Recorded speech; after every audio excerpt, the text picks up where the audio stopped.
and we're hopeful and looking to work with the developer in increasing that number substantially. And by substantially, we mean like 50%. Right. So some people are saying, like, by Crenshaw Subway Coalition and others saying, well, we don't want any housing built here. It kind of created a situation where CIM Group, which, as you mentioned, has big and lucrative deals with the Trump family and the Kushner family, and basically we're talking about Trump BFFs coming in and buying the mall right in the middle of our community. And some folks say you guys pushed them there by not allowing any flexibility to developers and not allowing the apartments to be built. I wish we were that powerful. Now, while we did file and are very proud to see that it's still moving forward because it's groundbreaking litigation, a Federal Housing Act complaint by basically saying by having a project that would price out, that way it'd be too expensive for Black and brown people, and then push out those that live in the surrounding area. It was a violation of the Fair Housing Act, which we all know was, signed into law by days after Dr. King had died. It was one of the major contentions and points that he was fighting for prior to his death in Memphis. But the reality is the mall was going to be sold. And the challenge was that the Black person who sought to buy it from the funds again had said that they'd lost the pension funds that he was going to bring in the money had lost confidence in him. But the mall, now that we found out, has been on the block for over a year. The fund that was used to buy the mall was going to liquidate the asset. Legally, it was supposed to liquidate the asset sometime in 2017, 2018, which actually makes you question what was all the fanfare regarding 2018. Was it just, which we see a lot, and we saw this on another development just down the street in South Central, the Reef across the street from Los Angeles Trade Tech College, where a developer comes in with no intent to actually build the project, but they get what's known as entitlements. They get the approval of the city to build it, which increases the value of the site, and then they sell it to someone else. That was what looked like was taking place here. Okay, well, here's another question. It's more philosophical, and I'm going to go to the phones after that. How much say do people typically have? I mean, this is, right, capitalism. This is a private business, right? I mean, how much say can we really have in how much say do people have in other communities about what happens with these huge developments? A, B, we're talking about a mall, which are meant to be, are supposedly an endangered species at this point anyway. Right. I mean, and so there's 2 points. Let's take the first one, the second one first. Right. We don't even know if this mall is going to reopen once the COVID-19 lockdown orders pull back. I mean, Macy's is having difficulty. Forever 21 struggled. And those are the two major anchor stores now there since Sears has left. Obviously, the Walmart left several years ago. And even when it comes to the movie theater, how long will it be before people feel comfortable sitting in a confined space, even 6 feet distance, watching a movie? Right. But to be clear, the Macy's is not part of the sale. That's a separate. But it's a separate thing. Yeah. But yeah, I'm just saying it's not part of what's being sold. The Walmart, I think, and the Macy's are the two things that are not included, right? Well, no, the Walmart is actually part of it. It's actually the building that's where the IHOP is located, all the way down to the check cashing place, Baskin Robbins. That's a separate property in and of itself. And the Macy's is a separate property in and of itself. And neither of those sites are within the deal. But to be able to have a thriving retail mall where you've got now over nearly 900,000 square feet, actually more accurately 167 square feet, 1,000 square feet, you need to have an anchor, a key draw. And if the movie theater is not the key draw, and if the Macy's might not reopen, it becomes extremely difficult. So that's the first piece on that point. The second piece on that point is when this mall was going out to be bid, nobody, and this was the quiet secret, nobody that was bidding was trying to either build the plan that had been approved by the city council and contested by the Crenshaw Subway Coalition in court in 2018.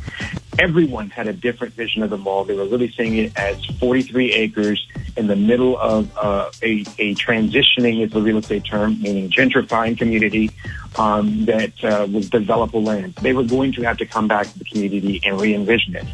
And that gets to the first point you made. what we announced and what we're demanding of this project and many others is that we reclaim this insane process, like where we have critical assets. And the Crenshaw Mall is very unique in that its value is largely predicated today on the creation of public investment in the transit station that's being built. Crenshaw Subway Coalition fought hard for that line to be built in coalition with a broad community group, and the value is created from that. That's the first. And the second is there's a long history and hundreds of millions of dollars in direct public granting and financing that came from CRA under the leadership then or guidance of Tom Bradley and Bill Elkins to make the mall what it was today. So why do we continue to provide, either through new infrastructure or direct dollars in financing, why do we continue to provide the resources for companies to come and profit from it and then not listen to the community, not build for the community and with the community? And so what we're trying to do, and we've seen this take place in other parts of the city and country, is reclaim that process. Talk about what it would mean if the community owned that mall, what it would mean, and what community-centered development looked like. And, you know, I'm pleased to see that in an amazing coalition of, in some respects, rivals, people that don't necessarily agree on everything, have come together with over 200 years of finance, acquisition, and development experience, have put that talent on the table, brought themselves to a table to make that happen, to identify the resources, to be able to match, and if that exceeds the offer that's being made by CIM, and be in true community control for determining what happens at the site. So, short version of that is you're feeling like the community, led by your organization, can buy this mall themselves, and then do what? So the community can buy the mall, right? And the resources that was made on the financing that was discussed by Sister Dolores Brown on our Zoom call on Saturday, that's not the challenge. Right now, the challenge is stopping the sale to CIM Group. And when that happens, then we can submit that offer, that bid, after doing our due diligence on, that's a requirement of the investors that are involved right now. And then beginning in a process of community vision and identification of community-centered development, IDing what we want. I mean, it's a paradigm shift, right? Let's go from trying to respond to what a developer thinks. Often, never a developer within our community should go to the site, to asking ourselves what we believe should be there, asking ourselves what we want at the Crenshaw Mall site. Got it. All right, let's hit these phones. Let's go to Wendell calling from LA. Good morning, Wendell. You're on with Damien Goodmon on the front page. Hey, greetings, Dominique. As I listen, I think of the Dunbar project that they did several years ago on Central, how they took that area full of blight, and they put those homes up there, and it renewed that area, and it even brought more attention to the Black historical aspect of that whole Central Avenue thing with the jazz festival and everything. And I wish something similar like that could happen with the Crenshaw Mall, and then you can incorporate the Tuskegee Airmen that meet at the Water and Power office next to the Krispy Kreme there. See, a lot of those guys are passing on, transitioning on, and their legacy needs to continue. There could be some type of memorial or for all that area, Crenshaw area that once was. And of course, I know you have to infuse, I'm mindful that you have to infuse some new businesses there, like maybe you get some Sprouts or Whole Foods type things there. But I'm really concerned about the long-term Black businesses there that may not make the cut. What will their fate be as well? You're talking about surrounding the mall, not inside the mall. Surrounding the mall as well, and yeah. But I know you have to inject some new revenue in the area. But I'd like to know how he feels about incorporating the two, because he is on the subway committee as well. I'll take that. Well, you know what, Wendell, there's a lot of questions in what you just brought up, because, Damien just said he was talking about the impact of COVID-19 on malls, but malls were already an endangered species before COVID-19. Everybody's shopping online. So malls are already trying to reinvent themselves as experiences rather than just shopping destinations.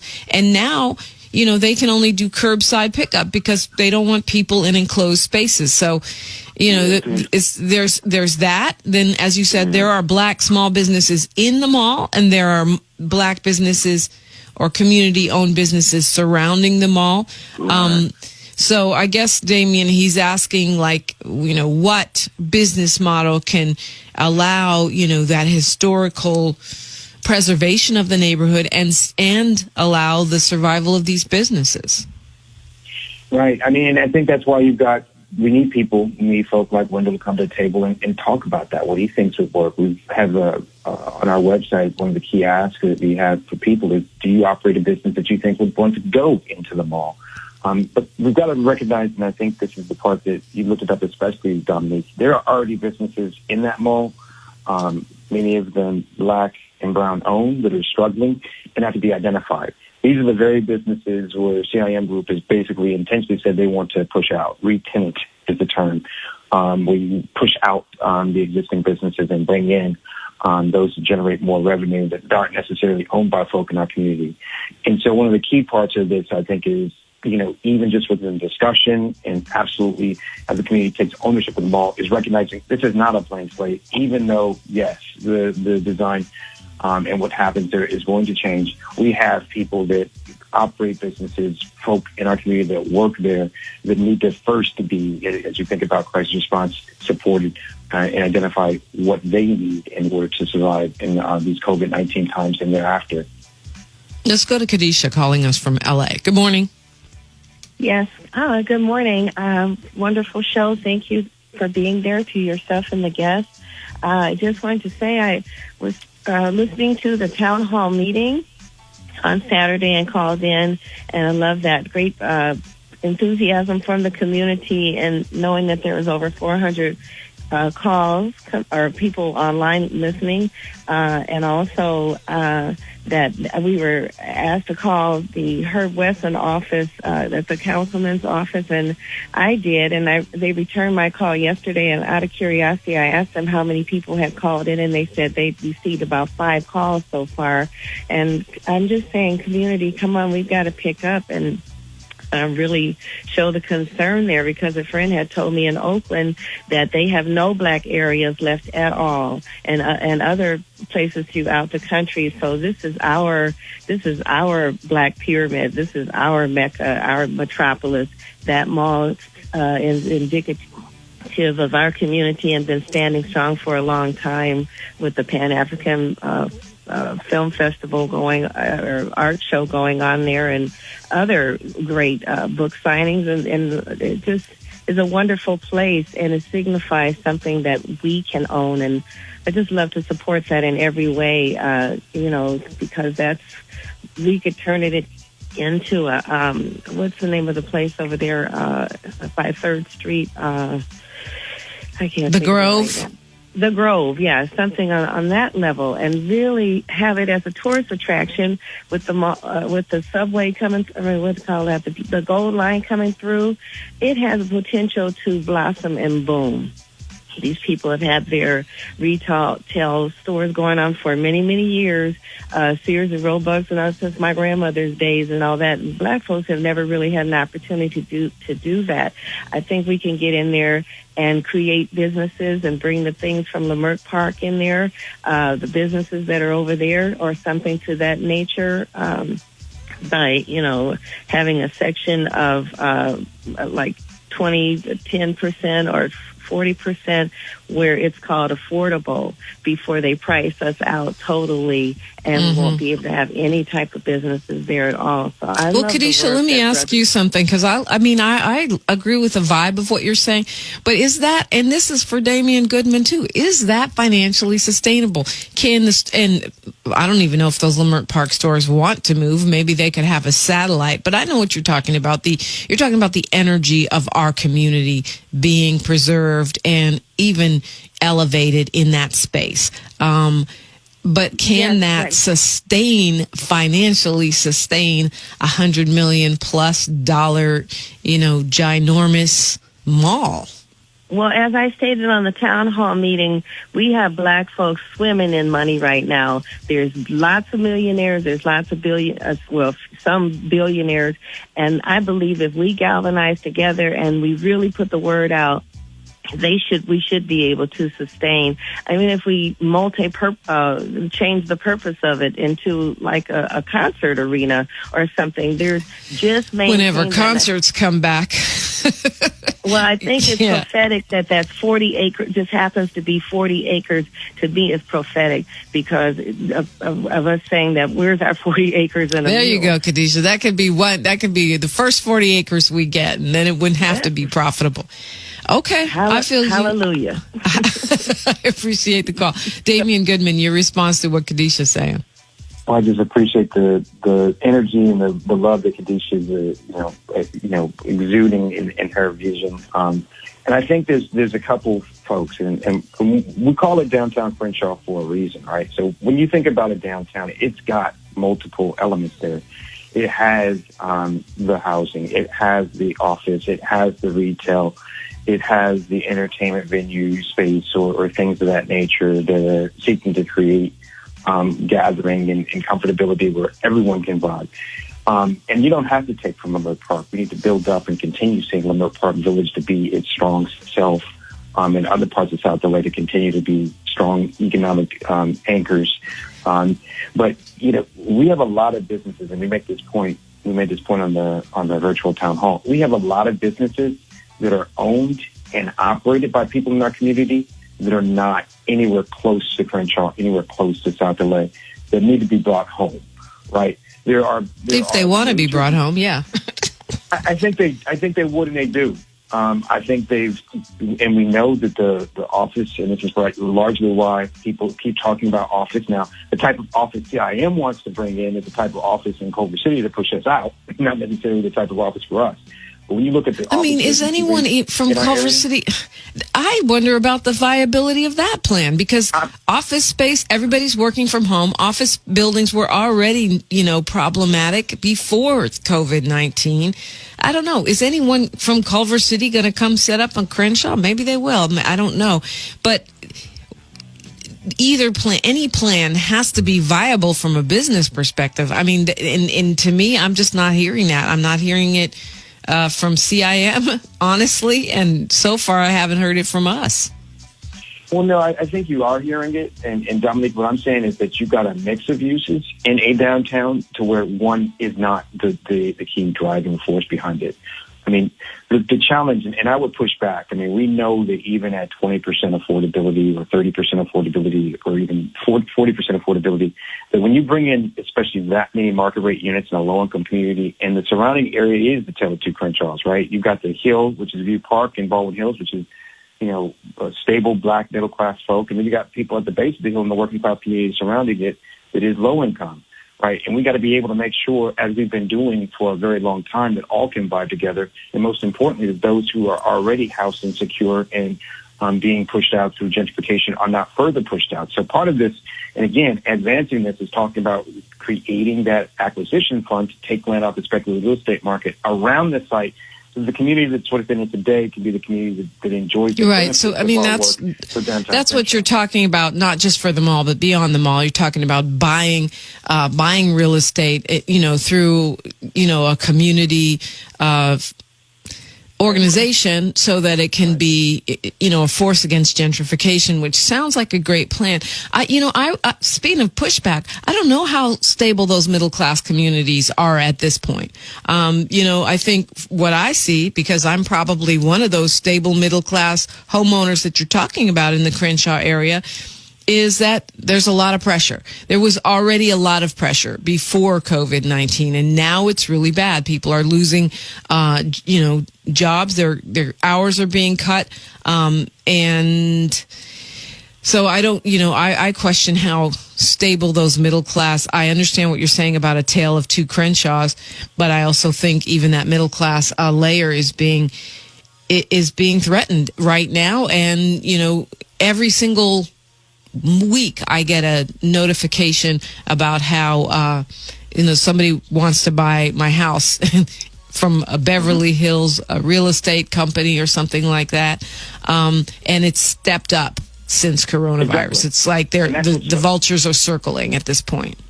It's called disaster capitalism. I mean, people are seeing that people are under pressure. They're slowly we're stable. And we already had a significant portion of our even homeowners community, not the majority.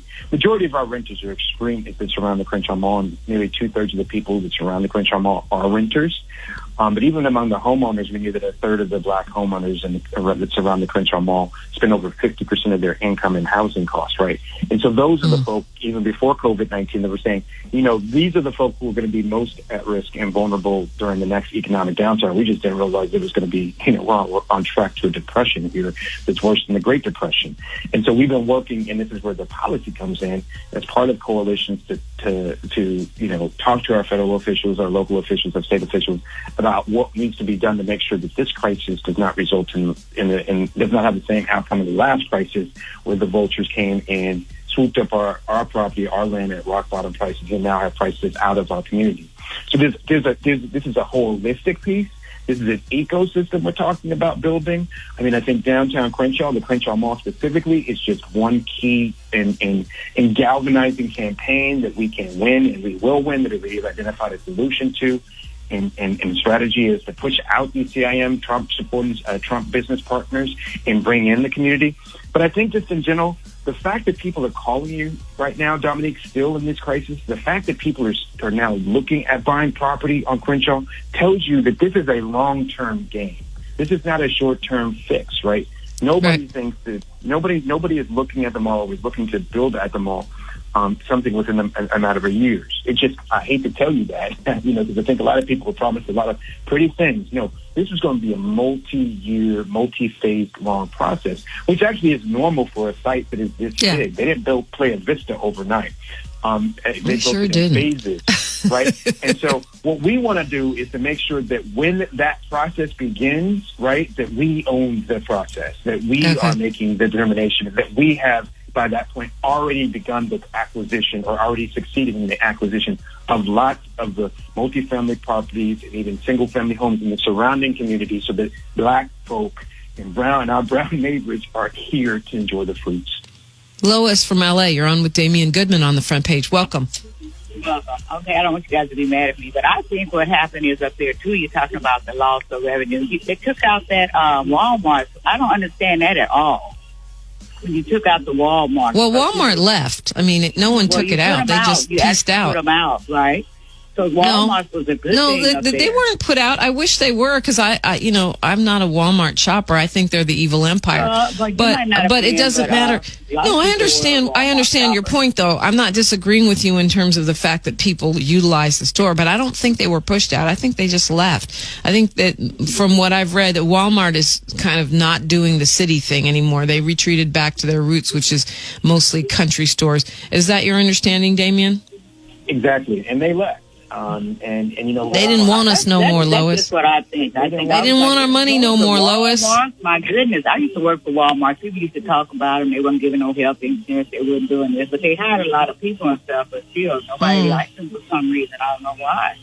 Because a lot of Walmart workers were on food stamps, because they weren't paying enough wages, because they were hiring undocumented people to clean up and paying them sub-minimum wage. Lots of reasons. But that is not even your point. Your point is we needed that business hub in the community. And what I'm saying is we didn't push them out. They left us. Right, and I think, part of it, Dominique, is like us trying to reframe and educate the community in the process and bring to bear one of the amazing sisters that spoke on the virtual town hall this weekend. Is Nikki. Nikki is part of a movement of seeking to create worker-owned cooperatives and worker-invested enterprises that don't exploit workers like Walmart. And as we have a little bit of runway and as we have seen this movement take place for decades, everywhere but L.A., right? You go to the Bay Area where you're from and you talk about cooperatives and people already know it. There's that cooperative bros within Oakland. Yeah. Okay. You're about to get me started. I got to take a break right here. But that's a great tease, because what about the Bay Area? You talk about cooperatives. Ooh, the gentrification there is on steroids.